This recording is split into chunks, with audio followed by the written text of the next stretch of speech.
Stéphane, est-ce que vous pouvez vous présenter? Qui êtes-vous?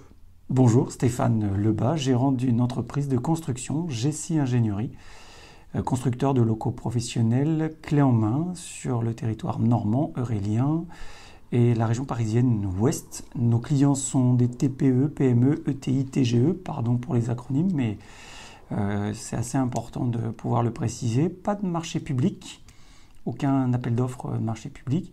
Ça va avoir une incidence sur quelle est la stratégie, notamment sur le développement durable, parce que ce n'est pas une incitation dite réglementaire obligatoire des grands groupes ou des donneurs d'ordre. J'y suis déjà bien intégré, bien en phase avec ça. Merci Monsieur Lebas. Vous avez combien de collaborateurs? Nous sommes 5 aujourd'hui, plus un attaché de développement commercial sur la région caennaise. En quoi consiste votre travail au quotidien? Alors le quotidien d'un chef d'entreprise classique, la gestion financière, administrative, le management, évidemment le couteau suisse à toutes les obligations d'un chef d'entreprise. Et puis la partie commerciale, développement commercial, la relation client, la prospection, un peu de lobbying, un peu de mandat, aussi un peu d'action auprès des parties prenantes pour notre démarche environnementale. C'est des termes qu'on utilise bien souvent dans ce qu'on engage, notamment par rapport à la politique RSE, et d'essayer d'agir plus ou moins avec mesure, humilité, auprès de ces parties prenantes pour faire évoluer cette thématique. On y reviendra un petit peu plus tard sur ce sujet-là. Mais votre cœur de métier, ingénierie, ça veut dire quoi? Que vous répondez à un projet, à une demande d'un client, c'est de la rénovation, c'est de la construction? Vous dessinez, vous l'orientez? Est-ce que vous pouvez dire à tous ceux qui découvrent ce secteur d'activité, l'ingénierie, ça consiste à... C'est un peu tout ça. C'est un peu tout ça. C'est un peu tout ça. Alors on va démarrer par une prise de contact avec un porteur de projet, donc une entreprise quelconque, un privé. Alors je dis quelconque de toute nature, ça peut être de l'industrie, logistique, transport, commerce et profession libérale. Donc ce sont généralement des familles ou des personnes physiques que je rencontre. Et là, l'échange tourne autour de comment je peux améliorer mon chiffre d'affaires par l'extension de mètres carrés. Donc je voudrais une extension ou la réhabilitation d'ouvrages existants ou déconstruits en urbex, comme on aime le dire aussi. Ce sont des bâtiments totalement désaffectés. Donc on vient à les remettre en forme pour avoir une activité commerciale, logistique, transport ou industrie. Et puis après, je vais prendre mon petit crayon que j'ai, le petit dessin, essayer d'extraire la liste des souhaits, les transcrire en réglementaire, en obligatoire, en PLU, toutes ces obligations qui sont autour, et environnementales, aujourd'hui avec la RE 2020, pour pouvoir s'inscrire dans cette volonté de vouloir croître, grandir du maître d'ouvrage. Donc je suis juste un traducteur entre ce que souhaite le client en matière de bâti, réhabilitation également, et puis la réglementation qui tourne autour. Le client n'est pas nécessairement affûté sur toutes ces parties autres. Alors, je pense notamment au PLU, PLUIE, tous ces mots qu'on comprend. De zones foncières. De zones foncières, voilà. De zones industrielles, c'est plutôt là où j'interviens, ou zones franches, ou zones urbaines, ou zones désaffectées, ou zone polluée, ça peut arriver aussi. Voilà, on intervient sur ces domaines-là. Et demain, il va falloir être inventif, étant donné qu'on manque de foncier, bien sûr, ouais. A priori, sur certains secteurs. Avec le ZAN, zéro artificialisation nette. Exactement. Net, pardon, tu as raison. Et donc, dans ces cas-là, on fait appel à un bureau d'études et à un Gessi Ingénierie. Merci. Qui est un contractant général. Alors, ça a une petite nuance avec le maître d'œuvre. J'aime bien rappeler ces nuances-là, mais qui ont toute leur importance. C'est que nous avons une obligation de moyens et de résultats, qui n'est pas le cas d'un maître d'œuvre, ou la prise de contact direct avec un architecte. Nous sommes la suite d'un architecte, en quelque sorte. Dès lors qu'on a un permis de construire, on peut très bien construire seul, en autoconstruction, mais certains le font financer, et les banques demandent à avoir un constructeur. L'autoconstruction dans l'industriel, en particulier, je ne sais pas, mais dans l'industriel, n'est plus possible. Merci pour ces précisions, Stéphane. Alors, on va en venir au sujet qui nous intéresse aussi, la décarbonation. On va commencer par le bilan carbone. Donc, vous avez mentionné un petit peu plus tôt que vous aviez 5 collaborateurs. Donc vous n'êtes absolument pas soumis à l'obligation d'effectuer un bilan carbone. Stéphane Lebas, quels ont été, on va dire, les éléments déclencheurs? Pourquoi vous avez eu envie, en tout cas, d'effectuer le bilan carbone volontairement? Alors, bilan carbone, en réalité, c'est une partie ou un des outils sur lesquels je m'appuie pour avoir des indicateurs de pilotage, notamment en matière d'environnement. Mais pas seulement, parce que c'est aussi la biodiversité, c'est aussi la gouvernance, toutes ces notions qu'on connaît donc, de la RSE. Le bilan carbone m'apparaissait important de savoir comment se situer. Alors je l'ai fait le mien à titre personnel.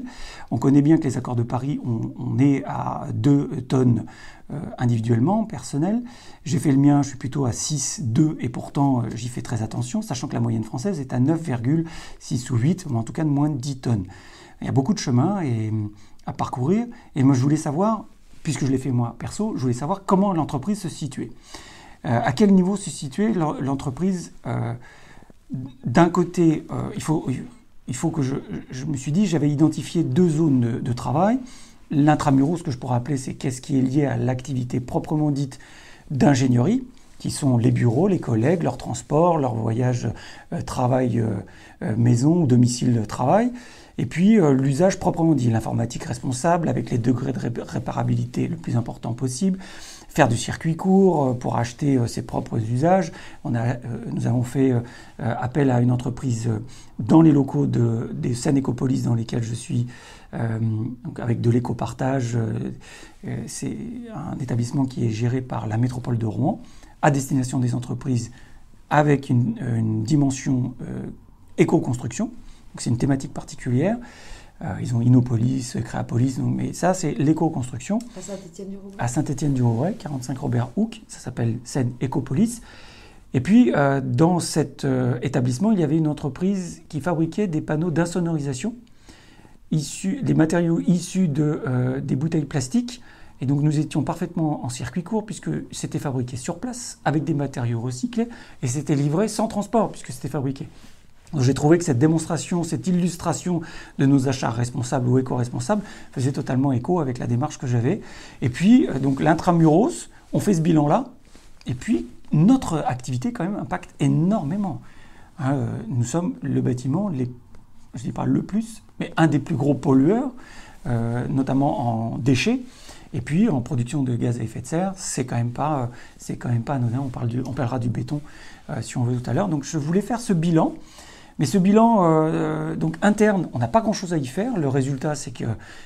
Alors, c'est une surprise et pas vraiment une surprise. Vous êtes déjà performant. On est déjà extrêmement performant. L'intervenant qui nous a accompagnés de Décarbonation dans le cadre de Acteur, le dispositif et le groupement Acteur, nous dit, Stéphane, en collectif, en restitution du collectif, nous dit, là, Jessie est quasiment en toute fin, si on parle de courbe de Gauss, ils vont être obligés de déployer énormément d'énergie pour aller chercher que des toutes petites parties. Tout est déjà géré par la métropole, les énergies, les fluides, tout est déjà bien optimisé puisque nous sommes dans un bâtiment éco-construit, passive à hausse, voilà, des bornes électriques, on roule en électrique, toute la flotte est électrique, voilà, plein de choses. Le consultant a dû s'arracher les cheveux puisque dans le DIAC Décarbonation, normalement, il doit préconiser quelques pistes d'action, en tout cas sur ces parties 1 et 2, scope 1 et 2, donc ça a dû être un petit peu plus complexe. Bon, voilà, il avait le sourire, mais il n'avait pas grand-chose à nous dire. Il n'avait pas grand-chose à dire. En revanche, sur le scope 3, oui. Donc sur tout ce qui est extérieur à l'entreprise, et donc ça comprend les clients et donc l'impact de la construction à la demande des différents clients.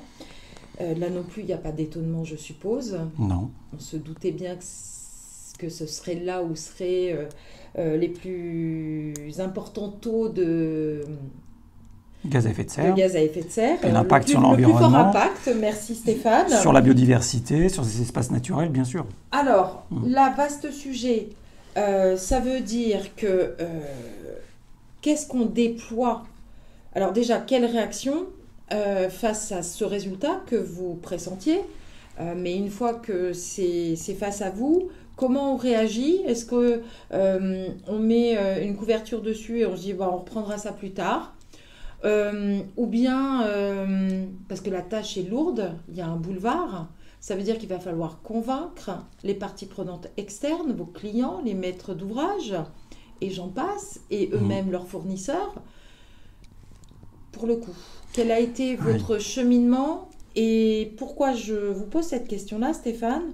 Parce qu'aujourd'hui, vous avez décidé de rentrer dans le programme Acte pas à pas de l'ADEME.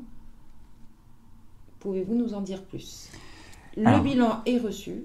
Le bilan est reçu. En fait, il y a plein de questions, j'aurai plein de réponses et elles vont un peu partout dans tous les sens. Mais c'est vrai que le bilan carbone n'était pas vraiment une surprise, mais à la fois c'était une surprise. À la fois sur la quantité, je me suis dit, c'est énorme.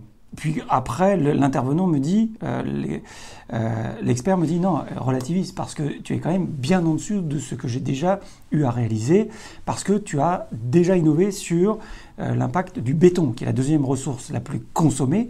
Tu as déjà utilisé des matériaux recyclés pour ce projet-là, du biosourcé pour ce projet-là, tu as déjà fait des avances, et tu as eu la chance de pouvoir le proposer à des maîtres d'ouvrage.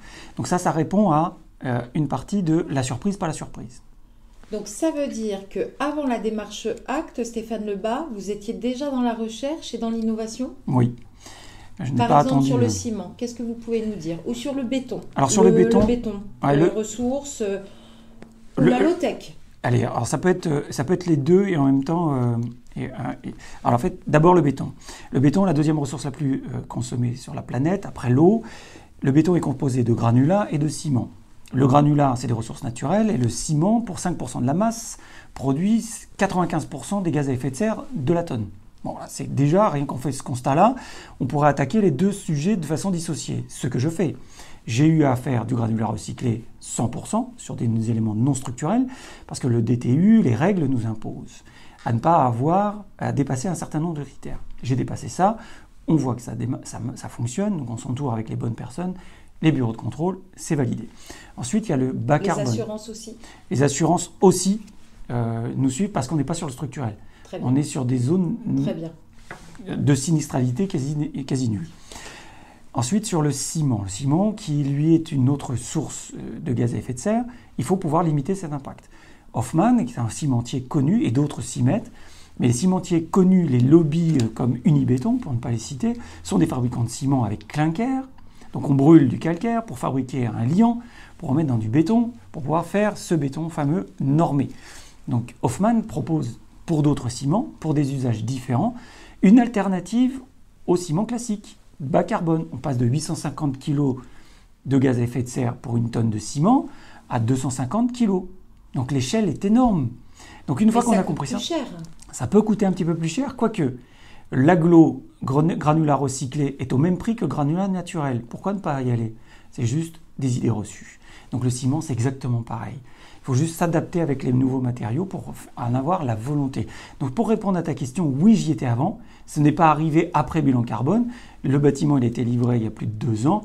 Et l'innovation, elle existe depuis déjà 4, 5, 6 ans. Ils ont fait l'objet de trophées et ils ont signé des contrats avec les Émirats, les grandes majors aujourd'hui, et tant mieux. Donc voilà, je n'ai pas attendu que le bilan carbone, c'est juste me dire ce que je fais finalement, ça me conforte, ce que je fais rentre dans cette ligne-là et finalement on n'est pas sur la mauvaise route, plutôt sur le bon chemin pour répondre à cette réglementation. Ensuite, pour l'influence sur le maître d'ouvrage, les sous-traitants, les collaborateurs, faire passer et basculer, j'ai eu cette chance de pouvoir le proposer à un client qui m'a dit « je te laisse, j'ai confiance en toi, je te laisse carte blanche, tu fais ce que tu veux, évidemment avec le contrôle, mais j'aimerais que mon bâtiment soit innovant dans ce domaine-là. » Et bien là, quand j'ai une opportunité comme ça, on y va. C'est vrai que le bâtiment est un peu plus cher, mais on était en même temps, on était en train de débroussailler. On est un explorateur là, quand on fait ça, mais l'exploration finalement c'est soldé par un bâtiment qui est en plus très joli. Donc ça fait écho avec la low-tech. Tu vois, si on rebondit sur la low-tech, finalement on essaie de remettre un peu de sobriété, de sincérité ou de simplicité dans l'usage, dans le mode constructif. Pourquoi opposer la low-tech à la performance, à quelque chose des low-tech ou cheap? Voilà, non, pas du tout. Hein, les matériaux sont absolument conformes aux réglementations, aussi solides, sinon plus. Voilà, bien souvent, on se dit on fait une soudure et c'est à côté que ça casse et non pas sur la soudure. Voilà, c'est un peu cette idée-là. Les menuiseries de refonte, on ne voit pas du tout la différence entre une menuiserie de refonte et une menuiserie avec des matériaux initiaux. Pas du tout. Quand on fait de la dalle plastique issu de... c'est une entreprise qui fait ça, qui fait de la dalle plastique à partir d'un déchet fatal qui normalement devrait être un incinérateur. On met des granulats recyclés de parties de déconstruction et on fait de la dalle à gravillon qui n'est pas une dalle à gravillon, qui est réutilisable et recyclable. On n'utilise plus de gravillon ni de béton. Voilà, ça c'est des innovations. On dit que c'est la low-tech. Oui, c'est la low-tech, mais c'est pas de la low-tech pas cher. C'est la low-tech qui fonctionne, c'est la low-tech qui est robuste et donc qui est réutilisable. Cette robustesse-là, c'est important aussi de le dire parce que nos bâtiments sont robustes. Merci Stéphane. Alors je repose la question parce que quand on est déjà dans l'innovation, pourquoi rentrer dans le programme ACT ? Programme ACT, je le rappelle, c'est une méthodologie qui va permettre à une entreprise qui a effectué son bilan carbone de travailler sur sa stratégie à court, moyen et long terme, une stratégie d'atténuation, une stratégie de décarbonation. Alors, je pense que ça fait le parallèle et le pendant à notre politique RSE que nous sommes en train de mettre en place avec Serre France qui m'accompagne. Nous avons identifié un certain nombre d'indicateurs qu'il fallait suivre de pilotage et je me suis dit que les deux pouvaient être menés en parallèle sans qu'il y en ait une qui brouille la piste de l'autre, mais c'est complémentaire. Ces pistes de recherche doivent être menées de pair. Et la méthode ACT, je pense qu'on pourrait aller un peu plus loin, un peu plus dans les détails sans être coercitif et d'être dans l'obligation de. Voilà. Ce qui est un petit peu différent. Je pense qu'il est nécessaire d'avoir cette politique RSE, ces objectifs, et en plus aller un peu plus loin avec la méthode ACT. D'accord, donc c'est un outil supplémentaire. Et en revanche, là, Stéphane, vous avez évoqué des données, notamment lorsque vous travaillez avec Serre France. Vous n'êtes, je rappelle, pas soumis au bilan carbone, pas soumis à la méthode ACT. Et en même temps, quand vous parlez de données, ça me fait penser à la CSRD, donc à tout ce qui est reporting, extra-financier, de durabilité, d'impact environnemental, également d'adaptation face aux conséquences climatiques. Effectivement, ça veut dire que la méthode ACT aussi peut être en fait une méthode pour rentrer toutes ces données-là, pour vous mesurer, vous, entreprise, GESI, ou je suis dans le faux ? Non, vous êtes dans le vrai parce que c'est de toute façon, par ruissellement, sans faire de politique, va être nécessaire, sans être dans une obligation certaine, de prouver. Alors, parce que c'est bien d'avoir un thème, c'est bien d'avoir un message, je peux très bien dire ne pas prouver, et c'est la preuve, la démonstration sur une méthode reconnue et identifiée que les résultats sont là pour cette entreprise. C'est la différence des autres entreprises qui vont vous l'inscrire sur le frontispice en raison d'être, j'ai une raison d'être, mais qui finalement, derrière, en ont rien à faire. Que ce soit les entreprises du luxe ou quoi que ce soit, je travaille avec des entreprises sous-traitantes du luxe qui me disent les pots, on ne sait pas quoi en faire. Elles sont perdues, jetées, et pourtant, elles sont CSRD et tout ce que vous voulez. Je répondrai également, grâce à ça, grâce à ces méthodes-là, au marché qui, de toute façon, des sous-traitants seront soumis soit par le côté financier, parce que les 2025, dès janvier 2025. Parce que les banques ne vont pas financer ou vont plus, ou vont demander le bilan carbone de leur impact ou de leurs investissements. Donc moi, je serai en capacité de dire, voilà, votre projet aura cet impact-là carbone. Et puis, les indicateurs, montrer que l'entreprise que vous avez sélectionnée sont bien en phase avec nos indicateurs CSRD et en ligne avec la réglementation européenne. Donc voilà, ça répond. Alors, ce n'est pas une incitation, évidemment, comme vous l'avez compris. C'est juste que je pense, dans ma stratégie, dans le bon sens, sur la bonne route. La seule difficulté, c'est que certains maîtres d'ouvrage qui sont très éloignés de ça n'ont pas identifié, mesuré ou compris quels étaient les enjeux et quelles étaient les offres de services, que je pouvais leur apporter grâce à ça, notamment sur le financier. Donc ça m'amène à dire que pour le maître d'ouvrage, il faut que j'ai une grande séquence de formation et d'information qui est soit liée sur le réglementaire PLU, installation, réglementaire ICPE, donc normatif par rapport à l'activité, puis environnemental, puis SSRD, puis financier, extra-financier, la triple comptabilité. Tout ça, je deviens quasiment un formateur. Et donc, j'arrive de temps en temps dans certains cas, quand on me sollicite sur un hangar simple, à les faire basculer ou infléchir, influencer, sensibiliser sur un certain nombre de critères, items environnementaux.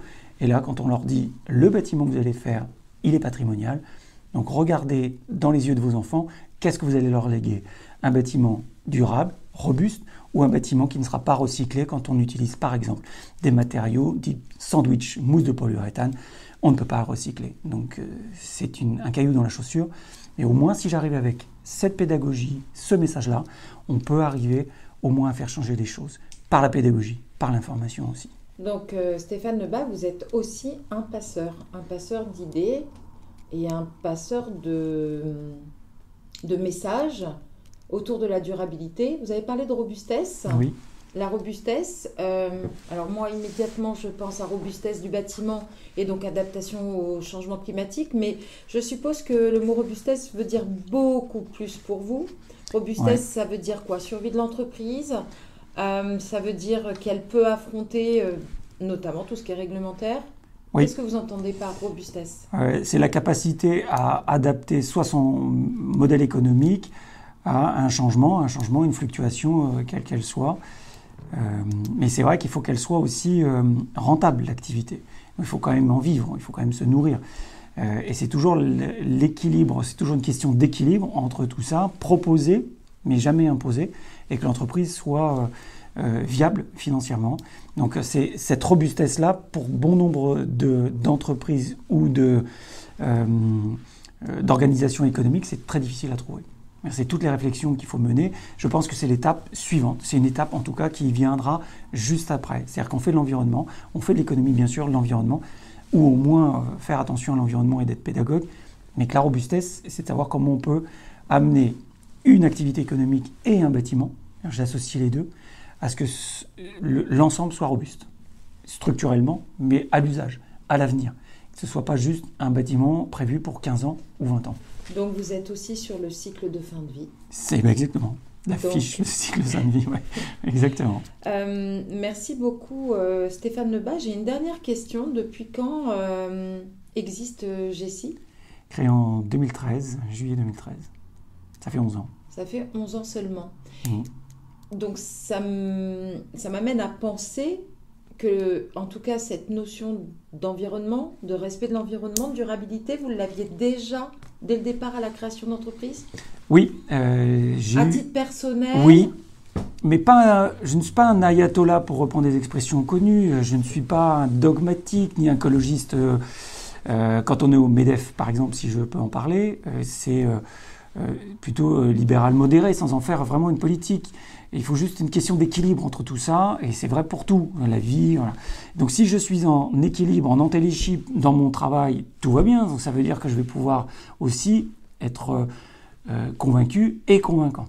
Mais en privé, si je ne le suis pas, si je ne suis pas en ligne, pas en phase avec ce que je fais, ça n'a aucun sens.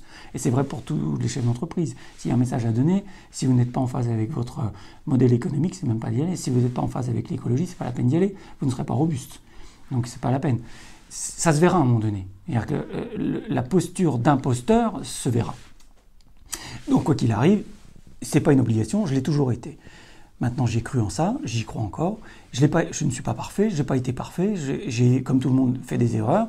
Parfois, on va parler du climat, on va préserver le climat, mais va pouvoir avoir une influence négative sur la biodiversité. Donc ça, il faut qu'on arrive à trouver cet équilibre ensemble. Puis trier ses déchets ou juste faire une douche modérée. Très bien, c'est de la mesurette. Mais il faut être vraiment en phase et se dire, j'aime bien cette publicité là qui parle du réseau. Le plus grand réseau dans lequel on s'inscrit, c'est le réseau naturel. Si nous n'avons pas ce réseau-là, on ne peut pas vivre, on ne peut pas... tous nos tissus économiques réticulaires ne peuvent pas tenir non plus. On est obligé de fonctionner avec tout ce qui nous entoure. Et puis on est dans un monde normé, mesuré, fini et pas infini. Donc il faut faire avec et penser à nos enfants. Voilà. Merci beaucoup Stéphane. J'ai encore plein de questions. Ah oui. Qui est pas la plus facile. Qu'est-ce que vous diriez aux entreprises normandes qui vous écoutent? Est-ce que vous les inciteriez, à faire le bilan carbone, sans rentrer forcément dans le détail, ou dans la démarche acte collective? Alors les deux, encore une fois, les deux sont des étapes nécessaires. Comme je l'ai expliqué tout à l'heure, c'est déjà mesurer son activité, au-delà de l'incitation réglementaire qui tombera, au-delà de l'incitation économique qu'on entend pour les financements, parce que chacun aura besoin d'un banquier à un moment ou à un autre. Donc quel banquier, comme le Crédit Mutuel, pour ne pas les citer, ou Crédit Agricole ou Caisse d'épargne, mais Crédit Mutuel qui nous accompagne depuis très longtemps, c'est une entreprise à mission. Et me disent clairement, Monsieur Lebas, vous êtes vertueux. Je vous fais de la préconisation parce que vous êtes une entreprise sérieuse, vous en avez fait preuve, et très bien. Et le bilan carbone renforce cette démarche-là, donc fait preuve que nous avons envie de montrer que nous sommes en capacité de dire on n'est pas bon, mais on va s'améliorer. Et puis la démarche acte, c'est la suite. C'est-à-dire on n'est pas bon, mais on voudrait s'améliorer. On a cette volonté d'aller un petit peu plus loin et d'aller faire le travail pour continuer à s'améliorer. Quoi qu'il arrive, il est nécessaire pour un chef d'entreprise digne de ce nom, avec une vision, au-delà de la vision de la raison d'être, avoir une vraie vision. S'il n'a pas une vision prospective à long terme en disant « mais moi, mes clients viennent à moi », c'est déjà une erreur de dire ça à long terme parce qu'un jour ou l'autre, la roue tourne. Toutes les instances qui fonctionnent comme ça tombent à un moment ou à un autre, une organisation quelle qu'elle soit. Donc s'il n'a pas une vision de long terme et robuste, comme je l'ai dit tout à l'heure, ça ne pourra pas fonctionner. Donc c'est une démarche comme une autre, certes, mais c'est le bilan carbone et ou acte permettrait de formaliser le message et puis ensuite de mettre en place une feuille de route pour la suite pour améliorer son process.